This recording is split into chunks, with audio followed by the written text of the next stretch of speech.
In the world we live in today, the richest 1% of the population controls 48% of the total wealth, and the top 80 richest individuals are worth as much as half the world's population, or roughly 3.5 billion people. When considering these figures, there is no doubting the fact that there is a separation between the rich and the poor. While many people assume these wealthy individuals gain their wealth by being born into wealth or winning the lottery, that simply isn't true. In fact, only 11 out of the 80 richest individuals were passed down their fortunes, with the other 69 having made their wealth through their own hard work and determination. And one of these 69 individuals is none other than the investor mogul himself, Warren Buffett. Like the majority of these rich individuals, Warren Buffett grew up in a middle-class family, but found a way to amass the knowledge and skills that would eventually lead him to accumulating a wealth of over $70 billion. Undoubtedly, we have all seen people living in excess and others living with next to nothing. But have you ever taken a second to think about what truly separates the rich from the poor? Sure, the obvious answer is that the rich have significantly more money than the poor, but I'm talking about the reasons beyond the dollars and cents.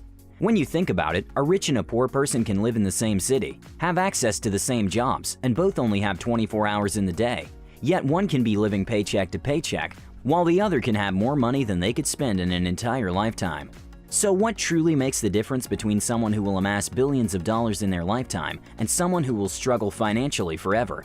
Well, using our rich friend John and our poor friend Tim to explain, I will outline exactly what separates the two, so you can adopt these rich person habits and realize financial prosperity in your own life.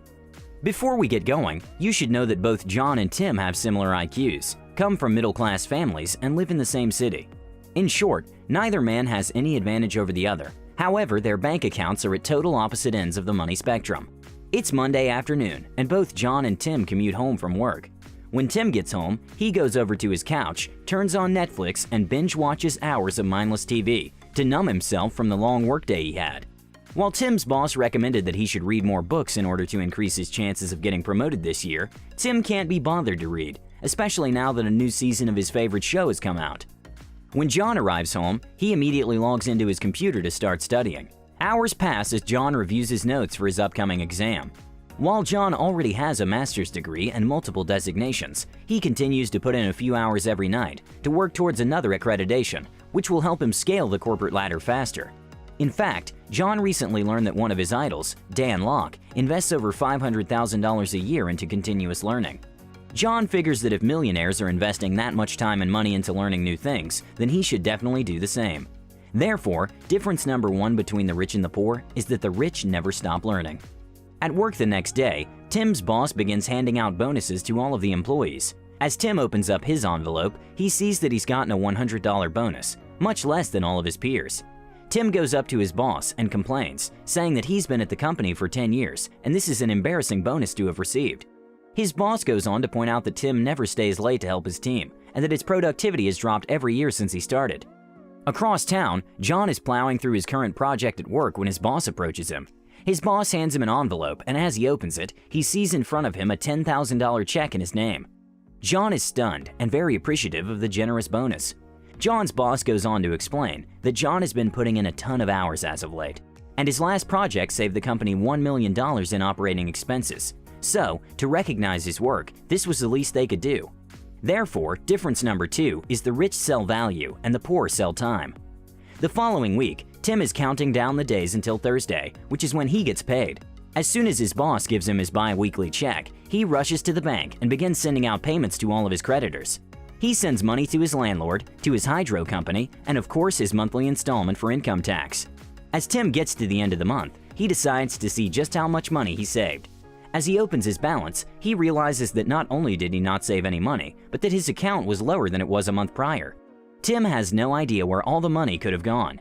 When John gets paid, $500 is automatically deducted and is funneled into a savings account that he can't access. After making sure his savings have been funded for the month, John then makes his mortgage payment, pays his utilities company, and makes his monthly installment of income taxes to the government. At month's end, John smiles as he notices that once again, his bank balance has grown, making him even richer than he already is.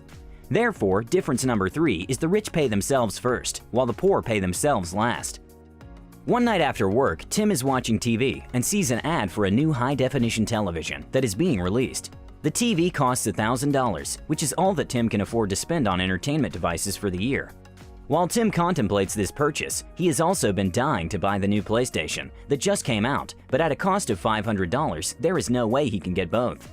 Tim sulks, wishing that his boss didn't suck and had given him a bigger bonus so that he could afford to buy both.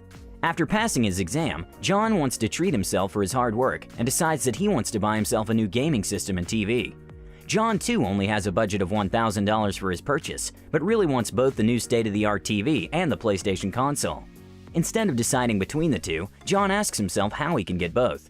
John figures that he can take on a side consulting project to earn the extra $500 he needs to cover the cost of the PlayStation and build himself the perfect gaming setup to celebrate his big accomplishment.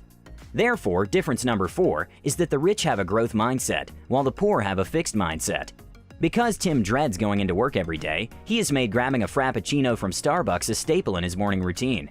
Without his sugar-filled latte, Tim knows he couldn't even make it through just a few hours at work, which makes him more than happy to trade $5 a day for his morning jolt of caffeine.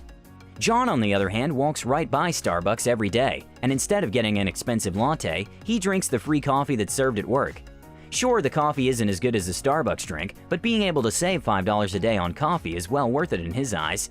You see, John has been saving up that $5 a day for a year and now has $1,500, which he is going to use to go on an all-inclusive trip to Mexico with his friends.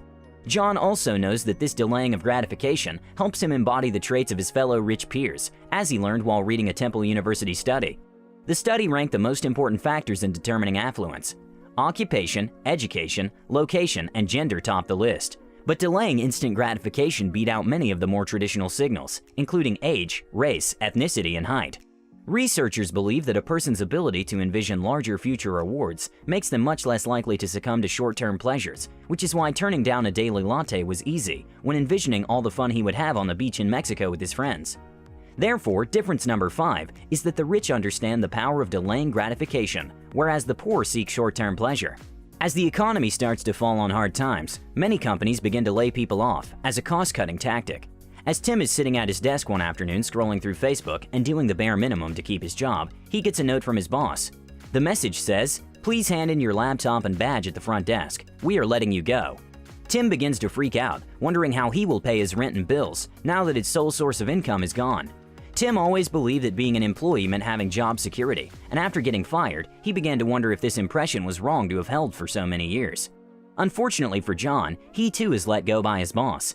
In an exit interview, John's boss talks for an hour about how great of a worker he is, and how he had to let go of all the other employees before finally letting John go.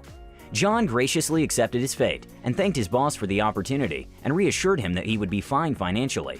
You see, John knew that no job is secure, which is why as soon as he entered the workforce, he began building an online business and contributed to a dividend stock portfolio, which are now established enough to keep him afloat until he finds another job. Therefore, difference number 6 is that the rich build several streams of income, while the poor rely on only one. About a week after getting let go, Tim is at home moping with his other loser friends about how much the economy sucks and how it will be nearly impossible to find another job. They go on about how unfair life has been to them and how they would be rich if they had gotten the same lucky breaks as others. The evening after getting let go, John invites his close friends over to his house for dinner. As the group are eating, John explains that due to the hard economic times, he has been let go by his company, but reassures his friends that his other sources of income will more than support his current lifestyle. One friend excitedly says that this is the perfect time for John to join his construction company and offers him an executive position.